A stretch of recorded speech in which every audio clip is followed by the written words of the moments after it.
اگر کوئی تعمیر کے لیے کانٹیکٹ کرنا چاہے تو ہم اس کے لیے بھی نمبر دے دیں گے. اگر کوئی ہمارے واٹس ایپ گروپ کو جوائن کرنا چاہے تو ہم اس کے لیے بھی آپ کو نمبر دے دیں گے. لیکن پلیز ضروری نہیں ہے میں تعمیر کا نام لے رہی ہوں کہ آپ صرف تعمیر میں آئیں. تعمیر میں ہم ان ڈیپتھ اسٹڈی کرتے ہیں، بالکل جیسے ہم یہاں سورہ یاسین پہ کر رہے ہیں. تھوڑا سا اور ذرا وقت لگاتے ہیں آیات کے اوپر. یہاں تو ہم نے 18 دن میں سورت کمپلیٹ کی ہے. تعمیر میں ہم نے صرف ایک سورت کو اپنا کورس بنایا ہوا ہے، سورت عنکبوت، اور اس کا ٹاپک ہی پیشنس ہے، تھیم پیشنس ہے، حقیقت الصبر ہے. تو وہ اس میں یہ سارے سوالوں کے جواب آپ کے میجورٹی مل جاتے ہیں کہ اللہ تعالیٰ نے انسانوں کے اوپر جو ابتلا کا معاملہ رکھا ہے، آزمائش کا معاملہ رکھا ہے، کس کس طرح انسان اس کو اپنے لیے کس فریم میں فٹ کر کے اپنے فائدے کی چیز بنا سکتا ہے. تو اللہ تعالیٰ نے اب یہاں پر جو معاملہ سامنے مینشن کیا آیت نمبر 68 میں، یہ اللہ تعالیٰ نے بتایا کہ ابھی تک جو 2 معاملے تھے وہ تو سزا کے لیول سے معاملے تھے. لیکن اگر کسی انسان کو سزا نہ بھی ملے، بہت سے ایسے لوگ ہوتے ہیں جو ملٹی بلینئر ہوتے ہیں اور اللہ کے بہت بڑے نافرمان ہوتے ہیں اور آخری عمر تک اللہ کی نافرمانی ہی کرتے رہتے ہیں، بظاہر دنیا کی کوئی سزا ان کے اوپر نہیں آتی. وہ بھی اگر چاہیں تو اپنی آنکھوں کا درست استعمال کر کے، اپنے عقل اور شعور کا درست استعمال کر کے اللہ تک پہنچ سکتے ہیں. اللہ نے کہا چاہے کوئی سزا کے بعد نہ پلٹے. ایک نیچرل فینومینا تو انسان کو نظر آتا ہی ہے کہ جس میں اس کے جسم میں کمزوری آ جاتی ہے. اللہ آنکھیں نہ مسخ کرے، ایک وقت آتا ہے نظر تو کمزور ہو ہی جاتی ہے. اللہ نہ تمہیں تمہاری باڈی کو میوٹیلیٹ کرے، ایک وقت آتا ہے تمہاری باڈی ریورس گیئر پر آ ہی جاتی ہے، طاقت ختم ہو جاتی ہے، ہڈیوں میں جان نہیں رہتی ہے. آیت نمبر 68 میں فرمایا وَمَن نُعَمِّرْهُ نُنَكِّسْهُ فِي الْخَلْقِ، جس کو ہم بڑھاپے کی عمر دیتے ہیں اس کو ہم ریورس کریشن میں ریورس گیئر لگا دیتے ہیں. اپنی زبان میں اگر ہم اس کو بولیں تو جس کو ہم بڑھاپے کی عمر دیتے ہیں، لمبی عمر دیتے ہیں، نعمرہ، اس کو کیا کرتے ہیں، ننکس فی الخلق، اس کو تخلیق میں ریورس کر دیتے ہیں.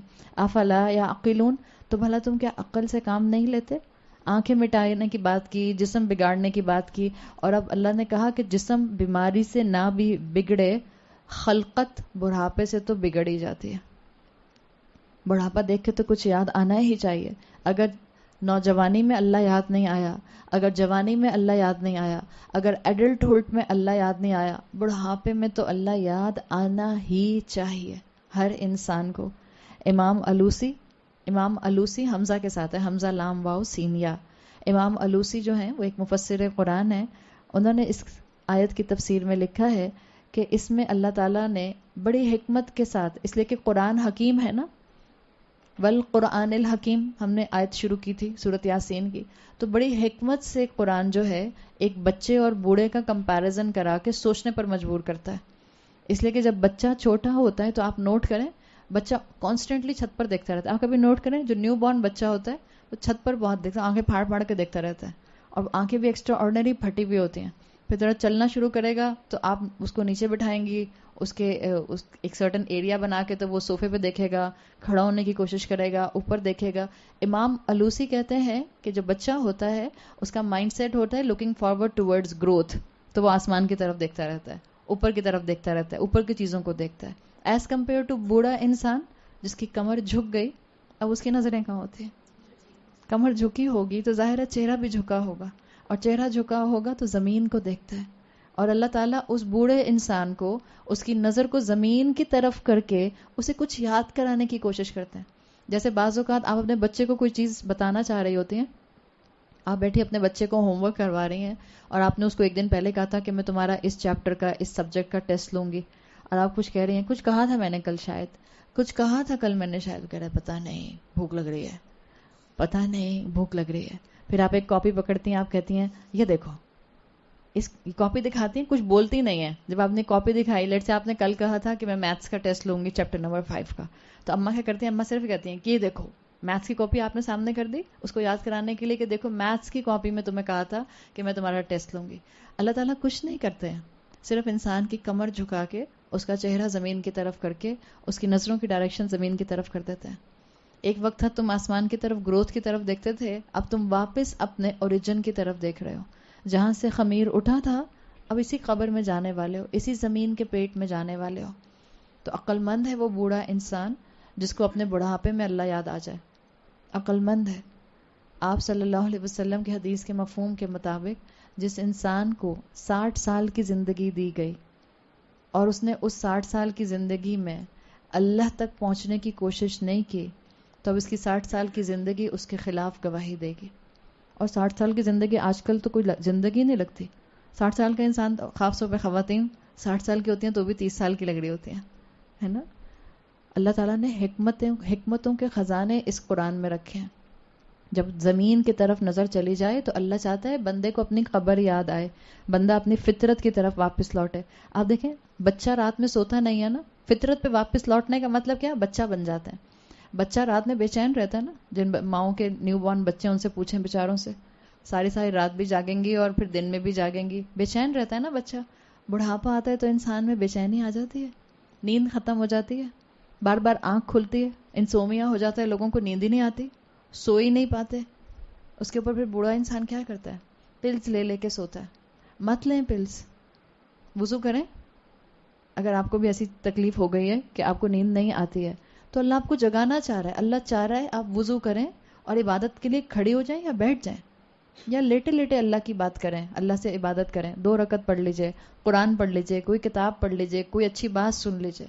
اللہ تعالیٰ بیک ٹو اوریجن کیوں لے کے جا رہا ہے؟ خلقت میں واپس کیوں پلٹا رہا ہے؟ اللہ اپنی طرف انسان کا دھیان کروانا چاہتا ہے تاکہ انسان اپنی اللہ سے ملاقات کی تیاری کرے. بچوں کو غصہ زیادہ آتا ہے.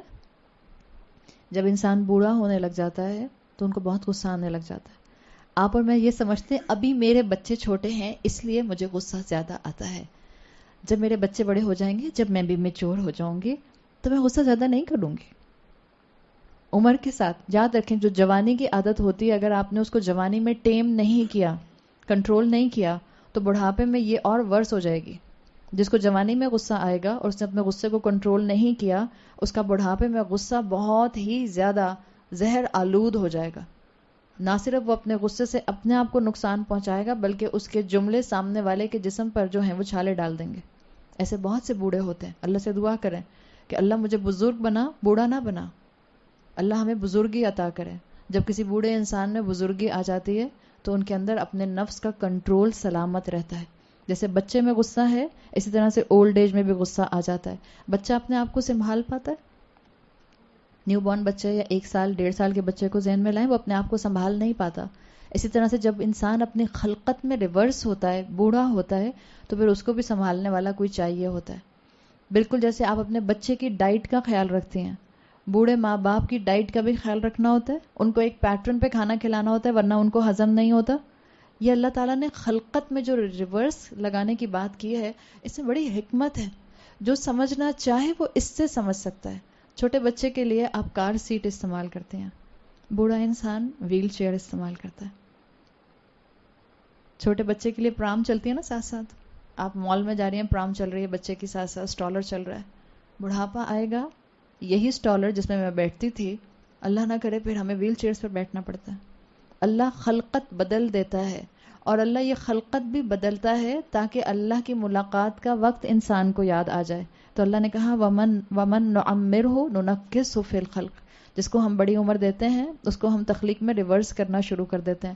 بچے کی ہڈیاں کمزور ہوتی ہیں اور بوڑھے انسان کی ہڈیاں، بوڑھے انسان فرجائل ہو جاتے ہیں. آپ دیکھیں آسٹیوپروسس ہو جاتا ہے بہت سی خواتین کو اور نہ چاہتے ہوئے بھی کوئی چوٹ نہیں لگے گی، کوئی نہیں گریں گی، کوئی جھٹکا نہیں لگے گا، پتہ چلا ہیئر لائن فریکچر آ گیا. تو اللہ تو تخلیق میں واپس پلٹ جاتا ہے. بچے سے بولا نہیں جاتا اور بوڑھا انسان اس سے بھی بولا نہیں جاتا. بعض اوقات ایک بات کو کئی مرتبہ ڈیمنشیا ہو جاتا ہے. بوڑھے ماں باپ بات کو کتنی مرتبہ ریپیٹ کرتا ہے. کبھی جب ماں باپ بات کو ریپیٹ کریں اور آپ کو غصہ آ رہا ہو، آپ جٹری ہو رہے ہو، تو کبھی یہ خیال نہیں آتا کہ میں بھی تو ان کی جگہ ہو سکتی ہوں. وہ کہانی آپ نے بچپن سے سنی ہوگی، ہمارے تو ابا نے بچپن سے سکھائی تھی. ابا، بیٹا اور کوا. ہاں بہت ہی مشہور کہانی ہے کہ ابا بیٹے کو پارک میں لے کے جاتے ہیں اور بیٹا 20 دفعہ پوچھتا ہے ابا یہ کیا ہے، اور ابا ایک ہی کیسٹ کے سٹائل میں بیٹا یہ کوا ہے، بیٹا یہ کوا ہے. ابا سے وہ 20 دفعہ سوال کرتا ہے ابا یہ کیا ہے، بیٹا یہ کوا ہے. اور پھر 20-25 سال کے بعد اسی پارک میں ابا اور بیٹا بیٹھے ہوتے ہیں کہ سامنے درخت پر آ کر کوا بیٹھ جاتا ہے اور ابا پوچھتے ہیں یہ کیا ہے. بچہ اپنے موبائل فون کے اوپر سے آنکھیں اٹھا کے کہتا ہے کوا. جملہ بولنا بھی ہمارے بچے کیا ہم کم ماں باپ کے ساتھ جو ہیں وہ بے ادبی کرتے ہیں. ہم ماں باپ، اور خاص طور پہ یہ ہوتا ہے، شیطان بہت تیزی سے ٹریپ کرتا ہے ان لوگوں کو جو دین پڑھنے پڑھانے میں آ جاتے ہیں. آپ بزی ہیں، آپ تو دین پڑھا رہے ہیں، آپ کی اماں کو نہیں پتا آپ کو آپ کو کس ٹائم پہ فون کرنا ہے اور کس ٹائم پہ فون نہیں کرنا. اور پھر بڑی بڑی جوان بیٹیاں کیسے ماؤں کو جھڑک دیتی ہیں. ماں باپ کے دل بہت نرم ہوتے ہیں، بالکل جیسے بچوں کے دل بہت نرم ہوتے ہیں. یہ اللہ تعالیٰ نے مجھے اور آپ کو خلقت کا ریورس گیئر جو دکھایا ہے، وہ اس لیے بھی دکھایا ہے کہ بہت جلدی تم بھی اس جگہ پر آنے والے ہو. اپنے وقت کو مت بھول جاؤ. بیٹے سے باپ نے دوسری دفعہ پوچھا کہ بیٹا وہ سامنے کیا ہے؟ لگتا ہے آپ کی پرسکرپشن خراب ہو گئی ہے چشمے کی، آپ شام کو چلیے گا، آپ کو نمبر چینج کروا دوں گا اینک کا. باپ نے ایسے بولا تھا. انسان کے پاس اپنی زندگی میں سیکھنے کے لیے کئی چیزیں اور کئی باتیں موجود ہیں. اللہ سے دعا کریں کہ اللہ ہمیں اپنے بڑھاپے میں صحت اور ایمان کے ساتھ بزرگی عطا فرمائے. اللہ کے رسول صلی اللہ علیہ وسلم نے ارذل العمر سے پناہ مانگی ہے کہ جس میں انسان اپنے خلقر کی طرف ریورس گیئر لگانا شروع کر دے. ہم اللہ سے ناگہانی موت نہیں مانگتے، ہم اللہ سے آزمائش نہیں مانگتے. اللہ نے ہم پر جو ذمہ داریاں ڈالی ہیں، اللہ ہمیں انہیں احسن طریقے سے پورا کرنے کی توفیق عطا فرمائے. مومن کے لیے صحت مند ایمان والی لمبی عمر پسندیدہ ہے، اس لیے کہ وہ اپنے زیادہ جو ہے وہ آثار پیچھے چھوڑنے کے لیے جو ہے وہ دنیا کو بہتر جگہ بناتا ہے. مانگے اللہ سے عمر، لیکن ساتھ میں ایمان کی طاقت اور ارذل العمر سے پناہ مانگیے اللہ سے کہ اللہ مجھے جب تک زندہ رکھ، جب تک میرے زندہ رہنے میں خیر ہے، اور مجھے اس وقت موت دے دے جہاں میرا زندہ رہنا مجھے گناہوں کی طرف گھسیٹ لے گا. جتنی آپ دعا مانگیں گی انشاءاللہ اللہ تعالیٰ آپ کی حفاظت فرمائے گا. اور اس سے پہلے اس وقت جو جس عمر کے حصے میں ہے، اور میں نے پہلے ہی کہہ دیا آپ سب نوجوان ہیں، اپنی جوانی کو، اپنی یوتھ کو اللہ کے راستے میں استعمال کریں. دن رات گزر رہے ہیں، اولاد پل رہی ہے، کھانے پک رہے ہیں، افطاریاں سحریاں سب چل رہی ہیں، عیدیں آ کر گزر رہی ہیں، سب ہو جائے گا. یہ رمضان کا مہینہ جو آپ لوگوں نے 15-18 دن لگا دیے، جب رمضان گزر جائے گا اور جب یہ ختم ہوگا تب آپ کے دل سے شکر نکلے گا، شکر میں تھک گئی. نہ آتے نہ کمٹمنٹ کرتے تو رمضان تو پھر بھی گزر ہی جانا تھا اور اتنی تیزی سے ہی گزرنا تھا. سو تھک جائیں اللہ کے راستے میں. اللہ کے راستے میں تھکنا مبارک ہے. کوئی نہیں اللہ کے راستے میں تھکنے سے مرتا. میں بتا دوں آپ کو، کبھی آپ نے سنا کہ وہ اللہ کے راستے میں کام کر کر کے مر گئیں؟ مر بھی گئیں تو کیا ہو گیا؟ اچھا سودا ہے کہ برا سودا ہے؟ شہید ہو گئی، الحمدللہ. ہم کہتے ہیں ہائے اللہ نہ کرے میں اللہ کے راستے میں مر جاؤں. شہادت کی تمنا اور شہادت کی دعا کیا کریں، اس لیے کہ آپ صلی اللہ علیہ وسلم کی حدیث کے مفہوم کے مطابق منافق ہے وہ دل جس نے کبھی شہادت کی تمنا نہیں کی. اور آپ کو اور مجھے شہادت کیسے ملے گی؟ شہادت کا بہترین، شہادت کے کئی لیولز ہیں، کئی احادیث میں شہادت کے لیولز بتائے گئے ہیں. سب سے ٹاپ لیول ہے اللہ کے راستے میں قتال کرتے ہوئے دشمن کی فوج کے سامنے اسلام کا علم بردار بن کے آ جانا اور پھر مارے جانا. وہ سب سے ٹاپ لیول کا شہید ہے. لیکن اس کے علاوہ شہادت کے بہت درجے ہیں. اللہ کے راستے میں جہاد کرتا ہوا، کوشش کرتا ہوا، اگر اللہ کے راستے میں تھکنے کی وجہ سے مر گیا، شہید ہے الحمدللہ. تو جتنا وقت اللہ کے راستے میں لگا سکتے ہیں لگائیے. ہمارے آج کے مسئلوں کا حل اس کتاب میں موجود ہے، جس کتاب کو ہم نے صرف ایصال ثواب کا ذریعہ اور گھروں کے اندر برکت کا ذریعہ سمجھا ہوا ہے. ہمارے مسئلوں کے حل ہیں اس کتاب میں. ہمارے سٹریس لیول کو کنٹرول کرنے کے لیے ورچوئل ہارمونز ہیں اس کتاب میں، وداؤٹ سنگل ڈاؤٹ. اس کے اندر پرسکرپشنز موجود ہیں ہماری ٹینشنز کی. اسے کھولیں تو، اسے سمجھیں تو، اس کے قریب تو آئیں. اس کو کنٹیجیس بیماری نہ سمجھیں نعوذ باللہ کہ اگر میں نے اس کو پڑھنا شروع کیا تو مجھے اپنی زندگی کو اپ سائڈ ڈاؤن بدلنا پڑے گا. وہ تو میں تیار نہیں ہوں. کمفرٹ زون چھوڑنا آسان نہیں ہوتا، بالکل جیسے اپنی نیند کو توڑ کر تہجد کے لیے اٹھنا آسان نہیں ہوتا ہے. لیکن جو کمفرٹ زون چھوڑتے ہیں اللہ کی نظر میں محبوب ہو جاتے ہیں، اس لیے کہ انہوں نے اللہ کی خاطر اپنا کمفرٹ زون چھوڑا ہے. تو اپنی جتنی فیکلٹیز ہیں ان کو آخرت کمانے کے لیے لگائیے. اللہ تعالیٰ نے آپ کو اور مجھے بہترین انسان بنایا ہے.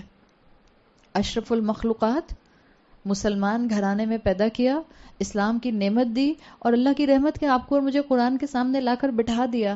اور کیا چاہیے؟ اور کتنے خزانے چاہیے؟ اور کون سی حجت چاہیے تمام کرنے کے لیے؟ اپنے آپ کو اللہ کے راستے پر لگائیے. اللہ نے آخر میں اس آیت میں کہا افلا تعقلون، عقل سے کام نہیں لیتے ہو؟ زندگی تو بہت تیزی سے گزر رہی ہے. اگر آج زبان بہت تیز چلتی ہے، اگر آج ذہن بہت اچھا چیزوں کو کمپریہینڈ کر سکتا ہے، اگر آج پلاننگ بڑی اچھی ہوتی ہے، اگر آج اسٹریٹجیز بہت اچھی بنا سکتی ہو، تو بہت جلد وہ وقت آنے والا ہے جب خلقت میں ریورس آنا شروع ہو جائے گا. نہ آنکھیں ویسی شارپ ہوں گی، نہ ذہن ویسا شارپ ہوگا، نہ جسم میں ویسی ایکٹیونیس رہے گی. اس وقت سے پہلے اپنی جوانی کا استعمال کر لیجئے. غنیمت جانو اپنی جوانی کو بڑھاپے سے پہلے. اور یاد رکھیے جوانی کی عبادت پسندیدہ ہے. وہ جو اللہ کے عرش کے سائے میں 7 کیٹیگریز آپ صلی اللہ علیہ وسلم سے آتی ہیں، اس میں جو ایک کیٹیگری ہے وہ نوجوان جو جوانی میں اللہ کی عبادت کی طرف بھاگتا تھا. اور نوجوان سے مطلب مرد نہیں ہے، صرف مرد اور عورت کوئی بھی جو بھی اللہ کی طرف عبادت کے لیے دوڑتا تھا، اللہ اس کو اس دن جس دن کوئی سایہ نہیں ہوگا اپنے عرش کے سائے میں جگہ دے گا. اللہ نے کہا ہے عقل کا استعمال کرو. Use your youth intelligently. اپنے بچوں کو ان کی جوانی کے بہترین استعمال کی طرف لے کر آئیے. ہمارے بچوں میں بہت پوٹینشیل ہے اس معاشرے کے اندر اچھی پازیٹیو تبدیلیاں لانے کا، نہ صرف اس معاشرے میں، دنیا میں. اور پلیز، یہاں بہت کم بچے بیٹھے میرے سامنے اس ایج بریکٹ کے. پاکستان کو اپنے لیے مصیبت مت سمجھا کریں. پاکستان ایک بہت بڑی نعمت ہے. میں نے ایک دن پہلے بھی کہا تھا، کتنا بھی برا صحیح، دیکھیں برا ہم نے ہی کیا ہے، انسانوں نے برا کیا ہے. یہ وہ واحد ملک ہے جو میپ پر اپیئر ہوا ہے دنیا کے آن دا نیم آف اسلام. کوئی اور نہیں ہے. سعودی عرب کا بھی نقشہ جیوگرافیکلی ایسے نہیں اپیئر ہوا کہ یہ مسلمان ملک اپیئر ہو گیا. وہ باؤنڈریز آلریڈی موجود تھیں، مسلمان انویڈ کرتے رہے، اور اس کے بعد پھر وہ ایک الگ سے جو تھا وہ ملک مسلم ملک بن گیا. ایران کی باؤنڈری آلریڈی موجود تھی، کوفہ کی باؤنڈری آلریڈی موجود تھی، عراق کی باؤنڈری آلریڈی موجود تھی، افغانستان کی باؤنڈری آلریڈی موجود تھی. ملک مسلمان انویڈ کرتے رہے، انویژنز ہوتے رہے، اور وہ پورے ملک مسلمان ہوتے گئے. پاکستان الگ سے میپ پر لائنز لگا کر آپ پاکستان کا نقشہ بنائیں، یہ اپیئر ہوا ہے دنیا کے میپ کے اوپر ایز اے مسلم کنٹری. اس کو چھوڑ کے بھاگ جائیں گے؟ کس چیز سے ڈرتے ہیں؟ ہم میں سے جتنے بھی لوگ یہ چاہتے ہیں کہ بس ہمیں یہاں سے نکلنا ہے، میری آپ سے ریکویسٹ ہے، باہر دنیا میں کس کے لیے بھاگ رہے ہیں؟ پھر ہم کہتے ہیں ہم حب الدنیا کا شکار نہیں ہیں، ہم صرف دنیا کے لیے بھاگ رہے ہیں. کسی کا نام یاد نہیں رہتا کہ کس کا کریئر کتنا بڑا تھا اور کون کتنا بڑا ملٹی بلینئر تھا. 4 لوگ یاد رکھیں گے، 10 لوگ یاد رکھیں گے، 50 لوگ یاد رکھیں گے، لیکن وہ لوگ جو تاریخ کا دھارا بنا رہے ہوتے ہیں، جو ملکوں کی ڈائریکشنز بدل رہے ہوتے ہیں، ان کے نام نسلوں میں یاد رکھے جاتے ہیں. اس ملک کو مسلمانوں کی اور مسلمان یوتھ کی ضرورت ہے. باہر پڑھنے جائیں گے تو واپس آئیے اس امید کے ساتھ اور اس ڈٹرمنیشن کے ساتھ کہ ہم اس علم سے اور اپنے وحی کی روشنی سے اس ملک کو پوری دنیا کے لیے ایک رول ماڈل ملک بنا کر دکھائیں گے. زندگی بے مقصد نہیں گزاری جاتی. اور اتنا چھوٹا مقصد میری زندگی کا کہ میں بس بہت اچھا کمانے والی ہو جاؤں، بس دیٹس اٹ. آپ نے اپنا لیسو اتنا چھوٹا پھینکا. جو جتنی اونچی کمن ڈالتا ہے اس کے ایم اتنے ہائی ہوتے ہیں. جو جتنا اونچا اپنا ایم اور ویژن بناتا ہے وہ اتنا زیادہ اپنی زندگی کو پروڈکٹیولی استعمال کرتا ہے. اس ملک کو چھوڑ کر بھاگنے کی باتیں مت کیا کریں. اگر آپ کے دوست کرتے ہیں اور آپ کو سکھاتے ہیں تو آپ کا کام ہے ان کو سکھائیں. اللہ نے آپ کے کان پر قرآن ڈال دیا ہے، یہ نعمت ہے. کیا یہ نعمت کی ناشکری نہیں ہوگی؟ آپ بڑے سے بڑے فرسٹ ورلڈ کے اندر جا کے رہنا شروع کر دیں اور آپ کو سٹیزن شپ مل جائے. آپ کو سٹیزن شپ مل بھی جائے گی تب بھی آپ 2nd گریڈ سٹیزن ہوں گے وہاں کے. پاکستان کی دی ہوئی عزت راس نہیں آتی، اس لیے کہ یہاں کرپشن ہے. قریش کے اندر کرپشن نہیں تھا، قریش میں گناہ نہیں تھے. قریش اور عرب کے معاشرے کے اندر اور وہ پورا جو خطہ تھا مکہ کا as compare to Medina worst علاقہ تھا گناہوں کے پوائنٹ آف ویو سے، شرک کے پوائنٹ آف ویو سے. اللہ تعالیٰ نے کیوں نہیں پہلے ہی مدینہ میں رسول اللہ صلی اللہ علیہ وسلم کو اپوائنٹ کیا؟ اللہ تعالیٰ نے مکہ میں اپوائنٹ کیا. میں نے آپ کو پہلے بھی یہ بات بتائی تھی. رسول اور اسی طرح وہ لوگ جو رسولوں کے کاموں پر لگ جاتے ہیں وہ ان جگہوں پر فوکس کرتے ہیں جہاں گناہ کرپشن زیادہ ہوتا ہے، اس لیے کہ ان کو ان لوگوں کو ٹھیک کرنا ہے. یہ مسلمان ہیں، اس ملک کو اپنے لیے نعمت سمجھیں اور ملک کو چھوڑ کر بھاگنے کی بات نہ کیا کریں.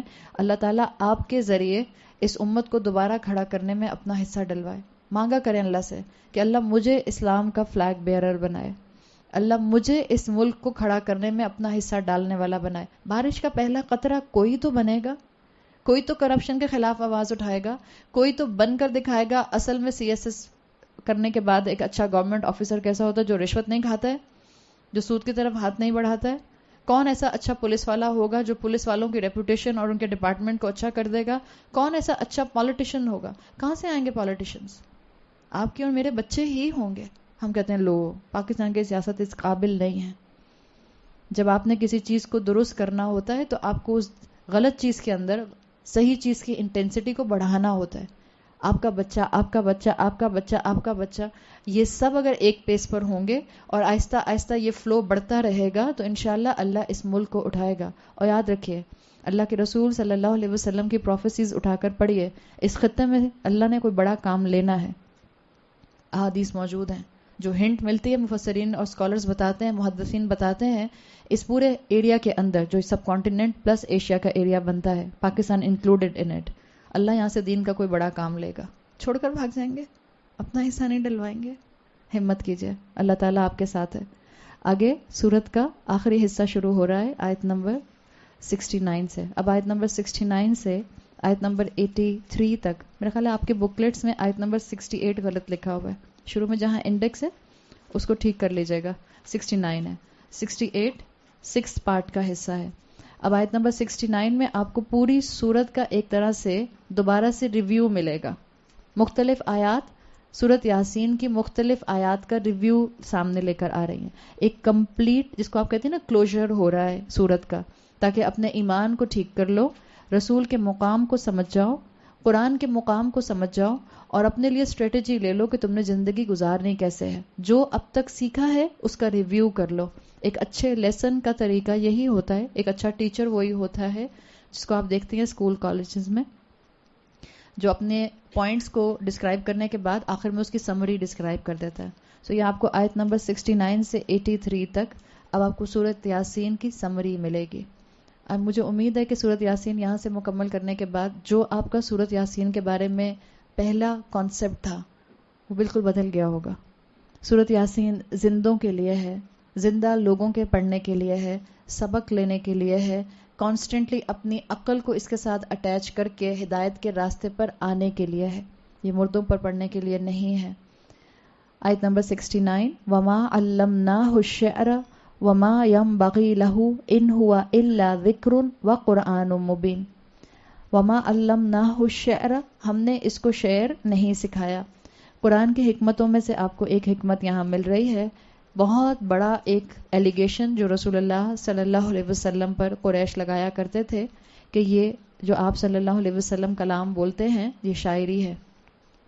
آپ کے لیے اللہ تعالیٰ کی طرف سے یہاں پر اسٹیٹمنٹ آ گیا کہ یہ شاعری کر ہی نہیں سکتے, یہ شاعر نہیں ہے, اور یہ وما ینبغی لہ, ان کو سوٹ ہی نہیں کرتی شاعری.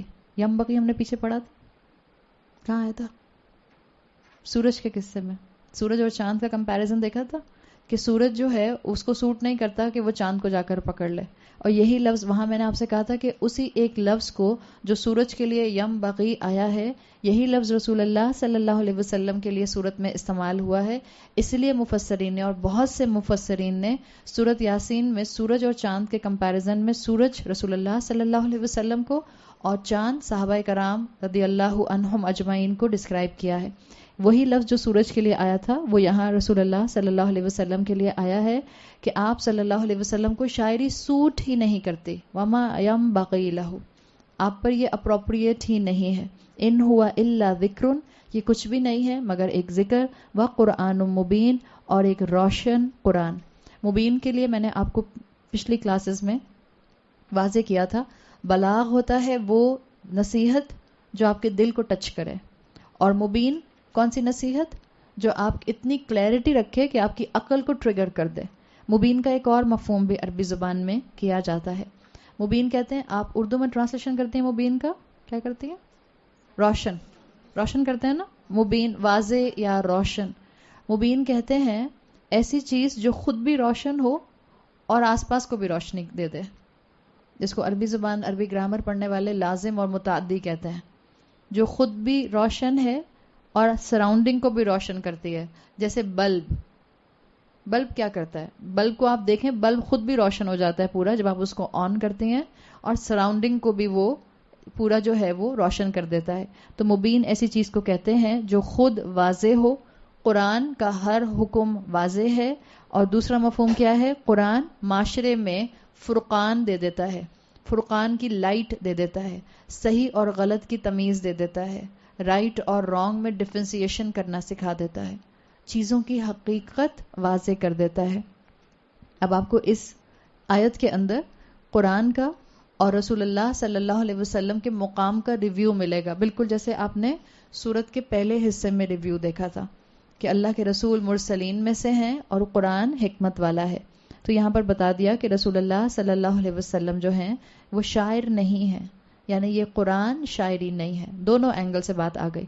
جب کہہ دیا کہ یہ قرآن آپ صلی اللہ علیہ وسلم نے شاعری نہیں کیا، تو بتا دیا کہ قرآن بھی صرف آپ کو شاعری کی شکل میں نہیں دیکھنا، قرآن شاعری نہیں ہے. اور حروف مقطعات پر ہم نے بات کی تھی، تو ہم نے کہا تھا کہ ایسے حروف ہیں جس کے بارے میں جمہور مفسرین کا خیال یہی ہے کہ اس کا اصل مفہوم صرف اللہ تعالیٰ جانتے ہیں. تو ایک شاعر کیسے ایسے الفاظ بول سکتا ہے جس کا اس کو مفہوم ہی معلوم نہ ہو؟ تو سورت کا شروع آیت نمبر 69 سے بعض مفسرین نے اس طرح کنیکٹ کیا ہے کہ یہ بالکل حروف مقطعات ہی کی ایکسپلینیشن جو ہے وہ رسول اللہ کے رسول ہونے کی دلیل میں لائی گئی ہے، جس کو آیت 69 میں الیبوریٹ کیا گیا کہ آپ شاعر نہیں ہیں. شاعر ایسی بات نہیں کرتا جو اس کو خود معلوم نہ ہو کہ اس کا مطلب کیا ہے. اور حروف مقطعات کے لیے آپ صلی اللہ علیہ وسلم کہتے تھے کہ اس کا مفہوم صرف اللہ کو معلوم ہے. قریش کا معاملہ آپ کو کیسے نظر آتا ہے؟ ان کا جو اللہ کے رسول پر الزامات لگانے کا معاملہ تھا، پہلے کہا کرتے تھے کہ یہ کلام محمد نے خود گھڑ لیا ہے، جب آپ نے نیا قرآن علاقے میں سنانا شروع کیا. پھر جب انہوں نے قرآن اور سننا شروع کیا اور یہ جانتے تھے کہ آپ صلی اللہ علیہ وسلم امی ہیں، جب آپ ماضی کے قصے بتاتے تھے اور وہ قصے جو پچھلی قوموں کے ہوتے تھے، اور آپ کو بتایا تھا کہ عرب کے اندر بہت کوئی جو تھا وہ علم اور درسگاہیں عام نہیں تھیں، تو انہوں نے پھر کہنا شروع کیا کہ محمد کو آ کر کوئی سکھاتا ہے. اگر آپ سیرت رسول صلی اللہ علیہ وسلم پڑھیں تو یہ کہا کرتے تھے کہ ایک ریبائے کا غلام ہے، جیو اسکالر کا، جو آ کر رسول اللہ صلی اللہ علیہ وسلم کو یہ قرآن سکھاتا ہے. پھر جب انہوں نے مزید قرآن سنا، اور آپ کو پتا ہے کہ مکی قرآن کے اندر ردھم بہت زیادہ ہے، پھر جب انہوں نے مزید قرآن سنا قریش کے لوگوں نے اور ردھم ان کے کان پر پڑا، فلو ان کے کان پر پڑا، تب انہوں نے کہنا شروع کر دیا کہ یہ تو شاعری ہے، محمد تو شاعری کرنے لگ گئے ہیں، نعوذ باللہ پوزیسڈ ہو گئے ہیں، جن آ گیا ہے اور وہ جن ان کو شاعری سکھاتا ہے، اس کی وجہ سے یہ جن کی وجہ سے یہ شاعری کرتے ہیں. تو قریش کے ہر طرح کے ایکسکیوز کا انکار جو تھا وہ اللہ تعالیٰ نے قرآن کے ذریعے کر دیا اور آیت کو شروع کیا وما علمناہ، ہم نے نہیں سکھایا اس کو. یعنی یہ وہ انداز ہے ما نگیشن والا، نافیہ لا کے بات کو شروع کیا گیا ہے. اور آپ دیکھیں یہاں سے بات بالکل الگ شروع ہو رہی ہے سورت کے ریویو کے طور پہ. تو جب کسی حصے کا آغاز کیا جا رہا ہے اور نگیشن سے آغاز کیا جا رہا ہے تو اس میں اسکالرز کہتے ہیں کہ انہوں نے، اللہ تعالیٰ نے قریش کے سوالوں کو مینشن کیے بغیر جواب ایسے دیا کہ قریش کے سوال جو تھے وہ obvious ہو گئے. اللہ نے کہا ما علمناہ الشعر، ہم نے اس کو شعر نہیں سکھایا. یعنی قریش کیا کہا کرتے تھے کہ ان کو شعر سکھانے والا کوئی ہے جو ان کو شاعری سکھاتا ہے اور یہ شاعری کرتے ہیں. قریش کے آبجیکشن کو مینشن کیے بغیر جواب نے ہی ساری بات واضح کر دی. جہاں تک شاعری کی بات ہے، رسول اللہ صلی اللہ علیہ وسلم کو پرسنلی اچھی شاعری پسند تھی. حسان بن ثابت کا نام آپ نے سنا ہے، ذرا نوجوان نہیں تھے، بڑی عمر کے صحابی تھے، اور یہ وہی صحابی تھے جن کو غزوہ احزاب کے موقع پر اپوائنٹ کیا گیا تھا عورتوں اور بچوں کے ٹینٹ کی حفاظت کے لیے. آپ میں سے جن لوگوں نے میرے ساتھ اورینٹیشن اٹینڈ کی تھی وہاں میں نے ان کا واقعہ آپ کو بتایا تھا کہ جب ان کو کہا گیا، جب ان کو حضرت صفیہ نے کہا کہ آپ جا کر دیکھیں کوئی لوگ دشمن کے ہمارے ٹینٹ پر حملہ کرنے والے ہیں، تو انہوں نے کہا میں نہیں جا رہا، مطلب میرے میں ہمت نہیں ہے مقابلہ کرنے کی. تو شاعر تھے نا، تو بس ان کا انکلینیشن لڑنے لڑانے کا زیادہ نہیں تھا. تو حسان بن ثابت بہت اچھی شاعری کیا کرتے تھے. آپ کو آج بھی جتنا صحیح احادیث کے اندر رسول اللہ صلی اللہ علیہ وسلم کا ڈسکرپشن ملتا ہے، مین ڈسکرپشن، وہ آپ کو حسان بن ثابت سے ہی ملتا ہے. انہوں نے آپ صلی اللہ علیہ وسلم کی فزیکل بیوٹی کو جو ڈیفائن کیا ہے، تو آپ صلی اللہ علیہ وسلم حسان بن ثابت سے شاعری سنا کرتے تھے. ایک مرتبہ کا ذکر آتا ہے، اور عرب میں شاعری عام تھی. اگر آپ لوگوں کو عرب کی ہسٹری معلوم ہو، اینشینٹ ہسٹری ان کی جو تھی، اینشینٹ عربس کی، تو آپ کو بتایا تھا کہ ان کا انٹریکشن باہر کی دنیا سے نہیں تھا. ان کے دونوں نیبرہڈ میں بڑے بڑے سویلائزیشن اور بڑے بڑے امپائرز تھے. پرشین امپائر تھی اور رومن امپائر تھی. لیکن پرشین امپائر اور رومن امپائر نے کبھی عرب میں آنے کی کوشش نہیں کی, عربین پیننسولا میں, اس لیے کہ یہاں پر کوئی ان کے پاس ریسورسز ان کو نظر نہیں آتے تھے. گرمی بہت زیادہ تھی, صحرا تھا, اور یہاں پر کوئی مونیومنٹس نہیں تھے, کوئی بڑی بڑی یہاں پر کنسٹرکشنز نہیں تھیں, کوئی بلڈنگ نہیں تھی. ایک بیکورڈ قوم تھی رومن امپائر اور پرشین امپائر کی نظر میں. یہ لوگ ٹریول کر کے وہاں تک جاتے نہیں تھے. تو یہ ایک طرح سے ایک نیش کے اندر بند تھے بالکل, جو عربس تھے. اس لیے بھی کہا جاتا ہے کہ عربس کی زبان اس لیے بہت پیور تھی کہ یہاں باہر کے لوگ اندر نہیں آتے تھے اور اندر کے لوگ باہر نہیں جاتے تھے. کراچی والوں کی زبان اتنی خراب کیوں ہے؟